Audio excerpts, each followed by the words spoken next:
Hi, Naomi here, and today I am going to be reviewing Strangest Secret by Earl Nightingale. So this audiobook is available on YouTube, so you can check it out. It's a really short study, about 13 minutes, and I shall talk through it. So Earl starts off with a picture of 100 young men aged 25 starting out in life, and their aim is to be successful. Then he goes on to say that by the time these young men are 65, 1 will be rich, 4 are financially stable, 5 are working, presumably not because they want to, but because they don't have any other choice, because they don't perhaps have sufficient money to retire, and 54 are broke. So I don't know where Earl got his information from. I don't know what year this was. I don't know what statistics that he's using. But if you kind of bring it to your reality, or I put it to my reality, it's a little bit morbid. So what he's saying, if I use it in my situation, is that out of my 100 friends that I probably grew up with, 1 of us will become rich, 4 will be financially stable, 5 will be working, presumably because they can't retire. They don't have sufficient funds to fund a retirement plan. 54 will be broke. What Earl didn't mention is what happens to the remaining 36. So I think the assumption is that the 36 will be dead. And that's a little bit uncomfortable, but he doesn't focus on that. He focuses on the 5% because a death rate of 36% is a little bit uncomfortable. I think if I think about my childhood friends, I've lost a few people already, and I'm well into my 40 years, because 25 to 65 is about 40 years. Chances are, based on what he's saying, only 5% of the people will make it, of which 1% will be rich. And the rest of the people will pretty much be struggling to make ends meet. I find that quite interesting. I think what I also find interesting is that when you meet with motivational speakers, they always tell you to hang around with the rich and influential people. Find the 5% that makes things happen.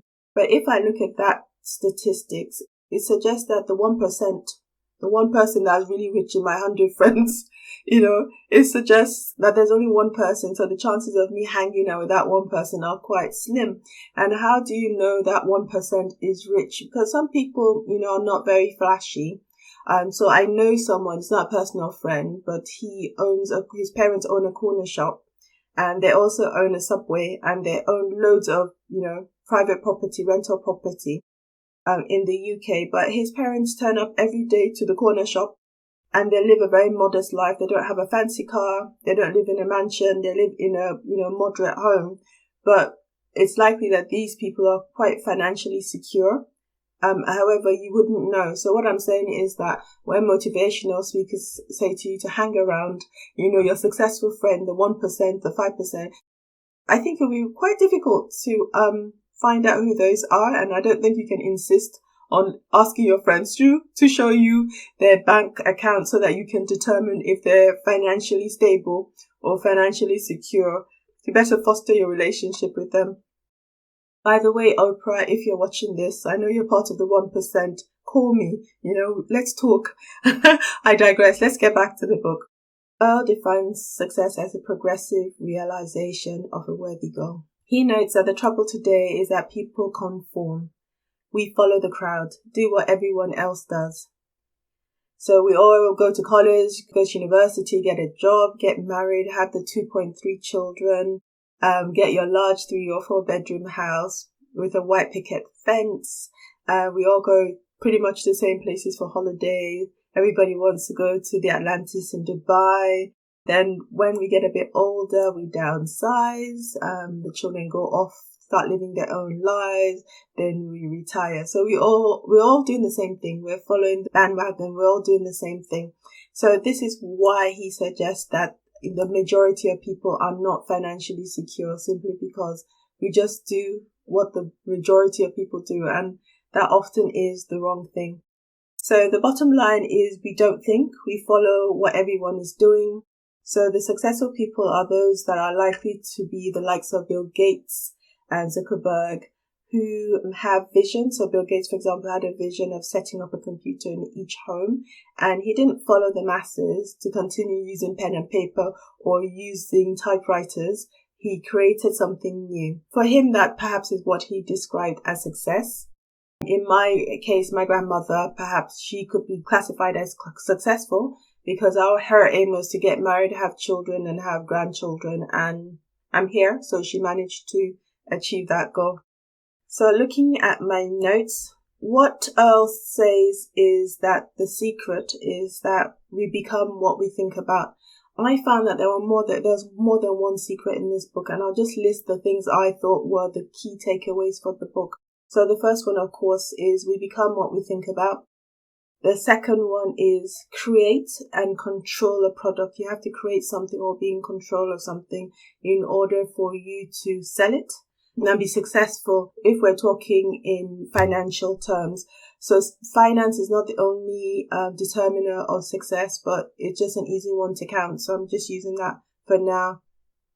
So the next one is plan for success. Have your goals, be clear your targets and your objectives. The next one is be able to sell. So you'll be able to sell stuff. So all the stuff you created, you need to be able to sell it, either yourself, your ideas, your product, whatnot. So another important one is that you have to control your thoughts. So this goes back to the first point. And the first point is we become who we think about. So you do have to control your thoughts because you become who you think about. So it's a discipline, more or less, that you have to acquire.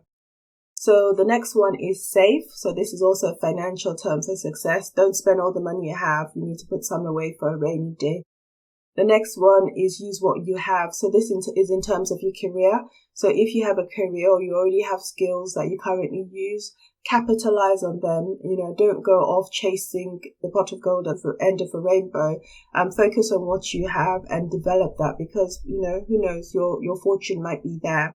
So the next one is use your imagination. And as I said, in most of these books, they kind of say pretty much the same thing. The law of attraction, imagination, and visualization. So in the book, that is encouraged as well. So the next one is act like your dreams are real. So this is one of the things that Neville Goddard always encourages us to do. So just, the word is fake it until you make it. Fake it until you make it. Pretend you're that successful person. Pretend you're that wonderful speaker. Start acting that way now, and in time it will become reality. So the next one is alter your attitude of mind. I think it's really important about positive attitude. Get rid of all those negative thoughts. It goes back to control your thoughts because this will influence you getting to your desired outcome. And the last one, which I think is the most important one, is take action. So you can follow all these great principles, have everything down to a T, but if you don't take action, if you don't follow through, it's very unlikely that you'll get very far. And I think that is the area where lots of people fall down because, it's like losing weight. We all know what to do to lose weight, but the difficulty is taking that action to lose weight or go to the gym. You buy your gym membership, but you don't turn up. So without that action, you can't get the results. So I like what Tony Robbins says. He says, take massive action, do massive action. You've got your plans, everything set up. And I think if you include that, it just makes the attainment of success so much easier. So let's see what else I have in my notes. So he goes on to say the secret is no secret, which is not a great secret. So everybody knows it, but very few people apply it. That if we go by those statistics, only 5% of the people actually apply what they know they should be doing. So the secret is, no secret, just get on with it. So the key is, I think, pay the price, do what you need to do to get ahead, put the hours in, speak to the people you need to speak to, make the call, go to the gym, eat the salad, pay the price in order to attain the reward that you want to get at the end of the day. Also included in the audio is the 30-day test.